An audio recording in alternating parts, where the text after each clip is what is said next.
Hi guys, स्वागत है आप लोग का दिया बाती चैनल में। अरे ही उर्बी उर्बी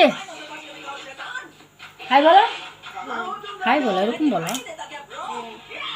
देखाई देखिए अच्छा उर्बी क्या बनाई आप लोग को दिखाएंगे। देखाओ हम मम्मी तो मम्मी ना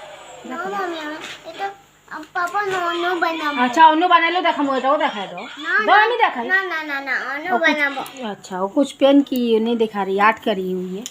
चलिए आप लोग को दिखाएंगे आज मैं क्या किने। एक ठो हमको ना ऐसा बाटी, बड़ा बड़ा बाटी बहुत अच्छा लगता है, तो ये बाटी किने। मेरा इसमें खाना भी लेकर खाते हैं हम, हमको अच्छा लगता है, सब्जी उब्जी धोने में अच्छा लगता है। अरे रहा ब्रश किने, क्योंकि ब्रश कपड़ा धोने वाला ब्रश खराब हो चुका है, तो ये तो किने वही किने। दो कागज तो फैला दिला। अच्छा, मिलते हैं नेक्स्ट वीडियो में, तब तक के लिए टाटा बाय बाय।